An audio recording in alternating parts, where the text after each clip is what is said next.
Hello everybody and welcome to today's vlog here yet again from the absolutely beautiful RAF Lindholme.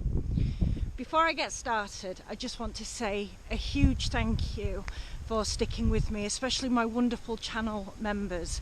I've not been able to upload any content for quite a few weeks now because my mum suddenly passed away after a very short illness last month, and just with time restrictions I haven't been able to get out here. I haven't been able to print anything off, and if I'm being really honest, I haven't been in the right mindset either to be able to do so.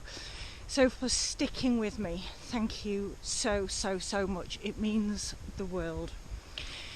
So let me get on to today and the next series of vlogs that are going to come from here, from RAF Lindholme. And it comes from a question that I was asked by somebody just before my mum passed away. And it was a question that I guess they thought that I knew the answer to, but it turned out I had no idea. And they said, how many servicemen died at RAF Lindholme or the surrounding moors or surrounding countryside? I've got no idea. And I thought about it and I thought, I know about all these plane crashes. I could probably get up to 20, 25. But surely to goodness, I mean, first of all, that's a really large figure anyway. But I actually thought that there was a lot more. And it turns out that there is. Now, my very good friend Rich has got the website Yorkshire Aircraft. And on there, he has catalogued every single air incident. So within that, and it's all dated, I can find every single air incident from RAF Lindholme. And so that's what this next series is going to be. And I've got today every single air incident from 1940. And in 1940, in or around this airfield, unfortunately 6 men lost their lives. So without further ado, I know that people have been waiting for this for a long time, quite a few weeks. I will get on and tell you the story about RAF Lindholme in 1940. So RAF Lindholme opened up in 1938 as RAF Hatfield Woodhouse. However, because there already was an RAF Hatfield down in Hertfordshire, they quickly changed the name to Lindholme, which was the neighbouring hamlet just to the other side of the airfield. So I think that was in 1939, RAF Lindholme became RAF Lindholme. However, operational flights did not start from here until June in 1940. So all of these incidents are after June in 1940. So the very first one was a Hampton P1327 at Lindholme Airfield. During the night of the 31st of July and over onto the 1st of August 1940, the crew of this 50 squadron aircraft were tasked with an operational flight to undertake mine laying. They left Lindholme at 21:15 hours, and during the return leg of the flight, and while some 50 miles off Flamborough Head, the pilot had moved out of his seat to allow the observer sit his pilot seat to gain some flying experience. As the men switched seats, the aircraft went out of control and entered a vertical dive towards the North Sea. That doesn't sound fun. From which the pilot was able to regain control, but not until after the aircraft had suffered some overstressing. A landing was made at Driffield at 3:40 hours without incident, in precaution, and it was checked over and deemed flyable, so the crew flew it back to Lindholme later that morning. The aircraft was then given a more detailed examination, was found to have been overstressed and was not repaired. It was then converted for use as a ground instruction airframe. The pilot was squadron leader Russell John Oxley, RAF, observer Sergeant Thomas, Sergeant Fullerton, pilot officer Frank Pitchell Juan, RAF, Huge apologies about the wind. I can almost guarantee every time I come out here recording, the wind joins me. Next is Hampton X2896, which was damaged in the air and returned to Lindholme Airfield. On the evening of the 14th of September 1940, the crew of this 50 Squadron aircraft were detailed to bomb Ostend Harbour and took off from Lindholme Airfield at around 9:05 hours. I will hide behind this hedge because of the wind. Not long after taking off, the aircraft lost the lower rear door, so the crew turned around and landed back at Lindholme at 21:55 hours. The crew were pilot officer Banker, Sergeant Cares, Sergeant E.G. Smith and pilot officer Hill. Next we have another Hampton. It was L4164, damaged by enemy action and returned to Lindholme Airfield. On the evening of the 14th of September 1940, the crew of this 50 Squadron aircraft were detailed to bomb Ostend Harbour and took off from Lindholme Airfield at 20:40 hours. I'm hiding behind a hedge again, that got quite windy. The crew were over the target at 22:06 hours and encountered anti-aircraft fire with searchlights. To escape, the pilot descended the aircraft down to ground level and flew out to sea. The aircraft received one bullet hole damage to the tail, which did not prevent the crew returning to Lindholme Airfield and landing at 23:45 hours. The damage is mentioned in the squadron records. It must also be one of 3 mentioned in the Lindholme Station record book as receiving bullet hole damage to their tails. The identity of the other 2 on this day are not known. Pilot, Squadron Leader Russell John Oxley, RAF, also Sergeant Thomas, Sergeant Fullerton and Sergeant Horner. Now on to Hampton X2908, damaged by enemy action and returned to Lindholme Airfield. So this is on the night of the 17th and the 18th of September 1940. The crew of this 50 Squadron aircraft were detailed to bomb barrages at Antwerp and took off from Lindholme Airfield at 22:58 hours. After they had released their bomb load, they were leaving the target area at 01 hours. Intense flak guns opened up onto the aircraft and it was badly rocked by the explosions near the aircraft. The crew returned to Lindholme and landed at 03:25 hours, where it was found that the aircraft had been slightly damaged by flak. The crew on board were Pilot Officer Potts, Pilot Officer George Peter Tunstall, Air Gunner Sergeant K. Harrison and Air Gunner Sergeant Charles Harold Wise. We are now on to our first fatalities, and because of that and because of the sound quality unfortunately on my camera, I'm going to hide behind these trees here so that hopefully I'm not disrespecting the memories of the men by intermitting with the sound. This is the first death, and this is a Magister T9676 near Thorne, Doncaster, which is literally just down the road from RAF Lindholme. On the 19th of September 1940, 50 Squadron's training aircraft, a Magister T9676, was being flown on a familiarisation flight when the aircraft entered a spin from which the pilot could not regain control.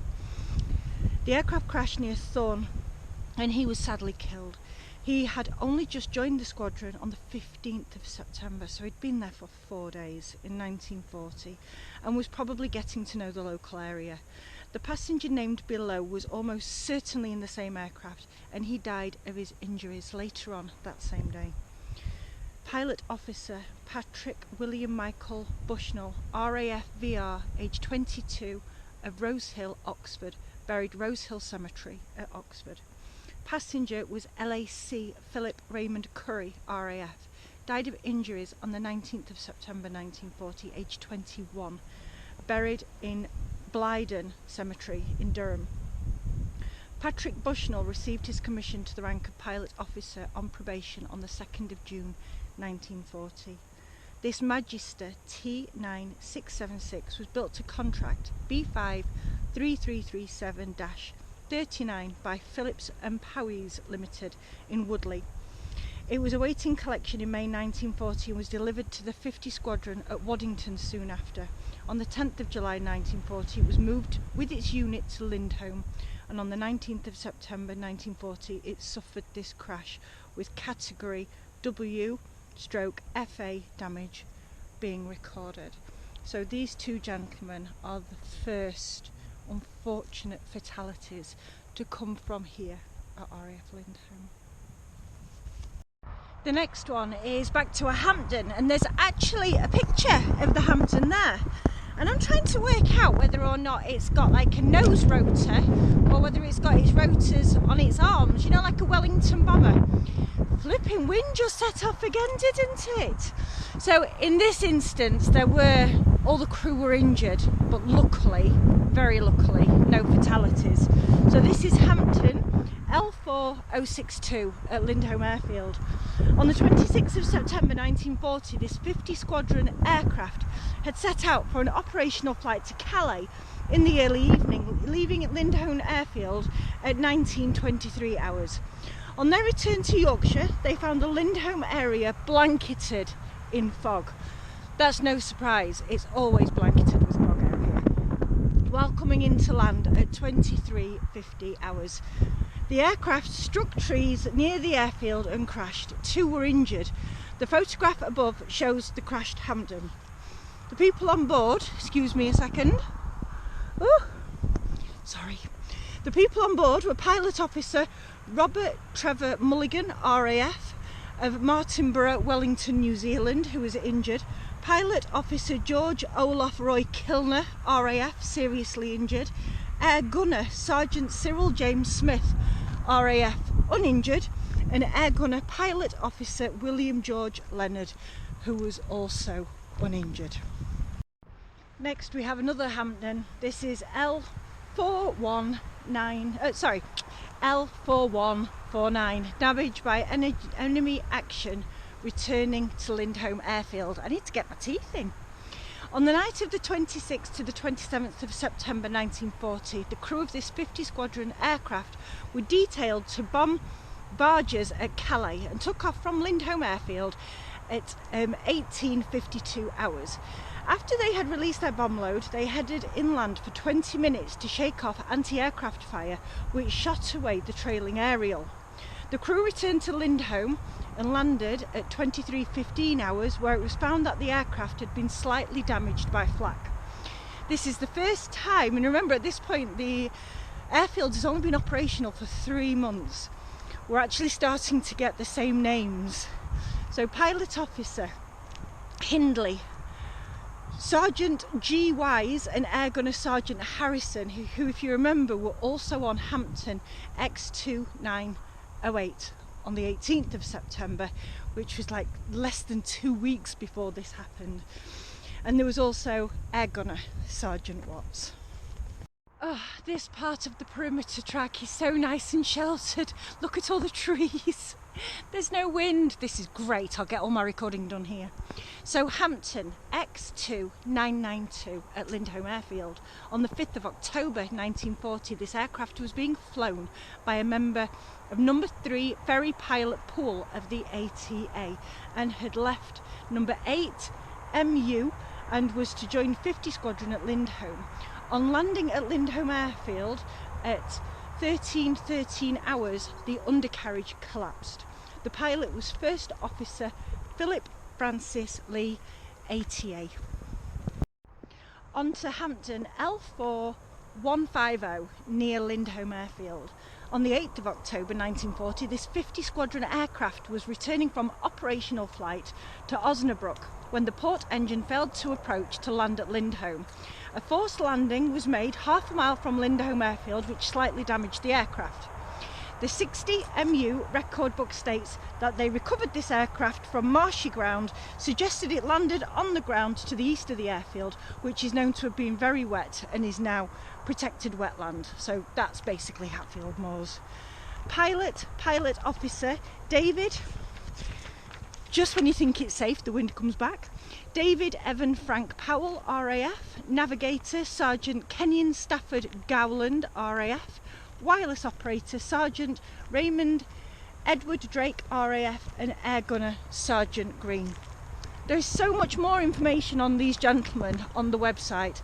I'm literally just going to rattle through every single air incident, but if you want to learn more about the men, all the information is there on the website. I'm going to concentrate on the ones where the gentlemen were actually killed here and just have a record of every plane incident. So let's get on with it. This next one is also another death that actually happened here at Lindholme due to enemy attack. So this was enemy action at Lindholme Airfield on the 27th of October 1940. Lindholme Airfield was attacked by enemy aircraft which dropped 4 bombs on the airfield at 1750 hours. It turned around and on the second run dropped 2 more bombs which fell between airfield buildings. The station's sick quarters and barrack block were damaged. 1 RAF member was killed and 1 was injured. 3 army personnel were also injured. AC2 Thomas Head, RAF VR, aged 19, of Caerphilly, buried at Caerphilly Churchyard in Glamorgan. AC2 CL Meakin, RAF VR, was injured, and 3 army members whose names are unknown were also injured during this bomb strike here at RAF Lindholme. Hampton X3001 near Lindholme Airfield. On the 28th of October 1942, the crew of this 49 Squadron aircraft were returning from an operational flight and had been instructed to divert to Lindholme Airfield. On their approach to land here, the aircraft was attacked by an intruder aircraft piloted by Lieutenant Heinz Volker of 3NJG2. The Hampton suffered punctured tyres and the hydraulic accumulator was damaged, but a safe landing was made. The pilot was John Henry Green, RAF, aged 22, of Vancouver, British Columbia, Canada. The observer was Sergeant Walter Donald Frank Hoggart, RAF VR. Wire operator and air gunner Sergeant Edward B. Torpey, RAF VR, aged 20, of Hull, Yorkshire, and air gunner Sergeant H. McIver, RAF. Hampton X2908 at Lindholme Airfield. During the evening of the 1st of November 1940, this 50 Squadron aircraft was taxiing around Lindholme Airfield prior to taking off, when at 19:30 hours it taxied into an unlit chance light. I've got no idea what a chance light is. Comment below if you know. The airfield control were deemed to blame as they knew that the aircraft was to be moved and failed to illuminate obstruction lights on the chance light. The pilot was Sergeant Robert Littlegranger, RAF. X298 in Goole. Now, I've included this here, even though it's not on RAF Lindholme or the surrounding moors. The reason that I've done that is because Goole is in direct line with the long runway here at RAF Lindholme. At the side, we've got Hatfield Moors. Just above that, you've got Thorn Moors, and literally just above that is Goole. As the crow flies, it's literally a couple of miles. So I've added it here because of the memory of the 3 men who died on board this plane. If they're not remembered anywhere else, then I would like to do it here because they did start off from RAF Lindholme and bless them only got a couple of miles away. So Hampton X2908 in Goole. On the night of the 15th, 16th of November 1940, 50 Squadron were tasked with bombing various targets in Hamburg. The squadron's aircraft took off from between 1800 hours on the 15th of November to 02 hours on the 16th of November, with this aircraft specific listed as taking off at 01:15 hours on the 16th of November. It was the last one to take off from Lindholme. The crew were tasked with bombing the Altona power station near Hamburg, Germany. On their return to England, the aircraft ran out of fuel and crashed on Dunhill Road in Goole, close to the junction of Booth Ferry Road at 07:10 23:07 hours on the 16th of November 1940. 3 of the crew were sadly killed, but one remarkably escaped with only minor injuries. 28-year-old fireman John Freer Richardson was later awarded the BEM for his actions on this night in attempting to rescue the crew of this aircraft. Notification of his award was printed in the London Gazette on the 4th of April 1941, and the same notification as a farmer from Leeming who attempted to rescue the pilot of a crashed Spitfire X4423 at Hackford. Detailed on this website, their citations are the same and read: for gallant conduct when attempting to rescue the occupants of aircraft which crashed and caught fire. These men faced the danger of exploding bombs and ammunition with complete disregard of their own personal safety. 29-year-old police constable Alfred Ernest Dunn was also commended for brave conduct following the rescue operation, and notification of his commendation was also printed in the same London Gazette. So this is the photograph, and this is the photograph that I've used as the thumbnail as well. And this is at Goole, just a couple of miles away from RAF Lindholme. The photograph depicts the crash scene. The building in the background was repaired and is currently used by the courtyard. The only signs on the outside of the building today is less fancy window ledge on one of the large windows. So the gentlemen whose lives were lost: pilot Sergeant Colin Richardson, RAF, aged 23, of Woodlands, Doncaster, buried at Adwickler Street Cemetery in Doncaster, Yorkshire. Second pilot Sergeant Bert Brooks, RAF VR, aged 27, of Brighton, buried Brighton and Preston Cemetery in Sussex. Wireless operator and air gunner Sergeant Charles William Ian Parker, aged 19, of Rottingdean, Brighton, buried in Rottingdean Churchyard in Sussex. And now the last one I have for 1940, even though to say that this was only a 6-month period, there's been quite a few. Luckily, again, we've already dealt with the 6 deaths that happened in 1940, so this crash is luckily one that didn't have any injuries. This was a Hampton X3022 at Lindholme Airfield. In the early hours of the 17th of November 1940, the crew of this 50 Squadron aircraft were tasked with flying an operational flight to Hamburg and set out at 01:17 hours. The aircraft flew into bad weather, which caused the starboard engine to ice up at 9,500 feet. The pilot descended to 1,000 feet after the engine had returned to normal. He attempted to climb, but encountered a severe snowstorm. The crew opted to bomb the secondary target of Spikesbrook Airfield. In 10 tenths visibility, the crew turned for home, but the flare path at Lindholme was unlit on their return, which caused the pilot difficulty in finding the runway. The aircraft swung on hitting the waterlogged grass and crashed, resulting in minor damage, which was repaired on site. The crew escaped injury. It was pilot Sergeant Hubert Victor Crum, RAF VR, second pilot Sergeant Linford Herbert Adams, RAF VR, wireless operator air gunner Sergeant McAlwain, wireless operator and air gunner Sergeant Barley. Now there is a little bit more which I found really interesting about Sergeant Linford Adams, and there is a picture of him as well. Dashingly handsome chap. Linford Adams' medal set and service details were auctioned in 2007 by Spinks of London, and the auction catalogue gave extra details about his life. He was born in Hornsey, London in 1915, but was educated at Southend High School. He joined the RAF VR in February 1939 and trained with 16 OTU from the 4th of May to the 9th of August 1940.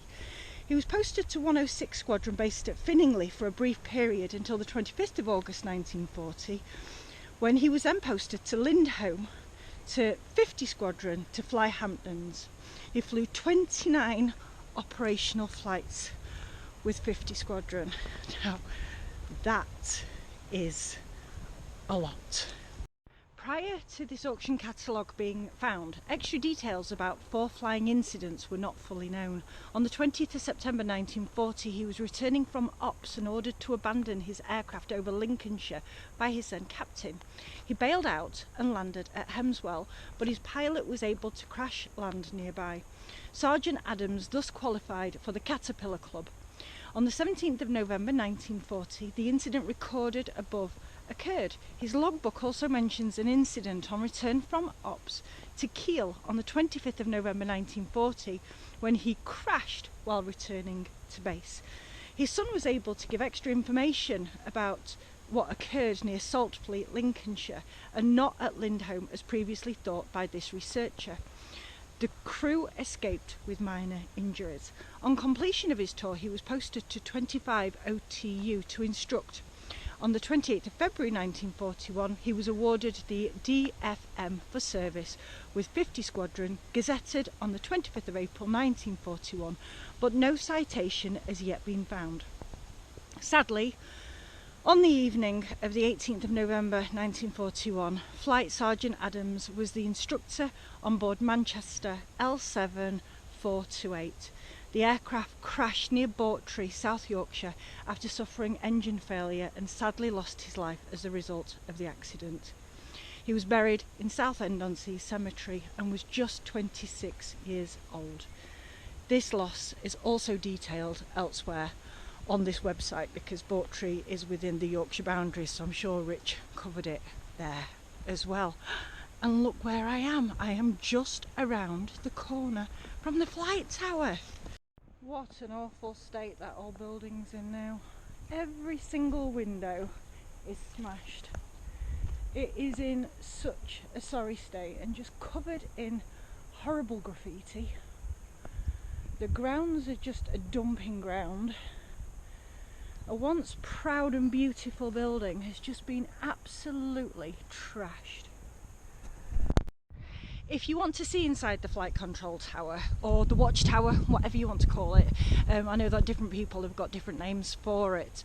There are plenty of urban explorers that have now been around it, and there are many YouTube videos. All you need to do is Google RAF Lindholme and I'm sure you'll be able to find somebody that has been in there.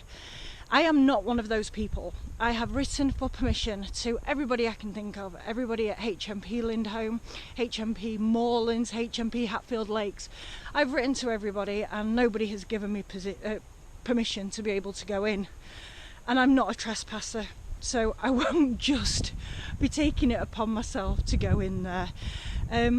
It's tempting, I'd love to, but I would never ever trespass like that. So unfortunately I have to wait until the permission comes through, but fingers crossed, maybe one day. Thank you so much for watching. I hope you've enjoyed our tour through 1940 here at RAF Lindholme. I've absolutely loved doing the research for this, and it's taken my mind off what has been personally a really horrible period of time in my life. Nobody should lose their mum, especially as quickly and as suddenly as what I did. So as awful as it sounds, researching does help. So I do have quite a few more videos lined up, which is going to take me all the way through the rest of the war, from 1941 to 1945. I will detail, as Rich has done, every single air incident here at RAF Lindholme. And the reason that I'm doing this is because I would like to have a full list of the brave men, possibly even women, I don't know yet until I've finished the research, but of the brave men who died here and in the surrounding moorlands and in the surrounding towns as well. If you like the content, please hit the like button. Please press subscribe. The more people that I have that support this channel, the further we can go with it and the easier it's going to be able to keep putting content out there. And if you want to become a member, I do have an exclusive members club. There is a link below in the description. It's only £2.99 a month, and I do put extra content out there that you do not get anywhere else. As soon as I've recorded this, I will be putting another video on for my members for them to be able to see, and I love them all dearly. They're such wonderful people. Thank you so much for watching. Again, like, subscribe, become a member, and just help me to be able to come around here as often as I can, telling the stories of these wonderful brave men that served here in this incredible former RAF airfield. Goodbye.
So William, did you like that vlog today? Yeah. And what do you do now?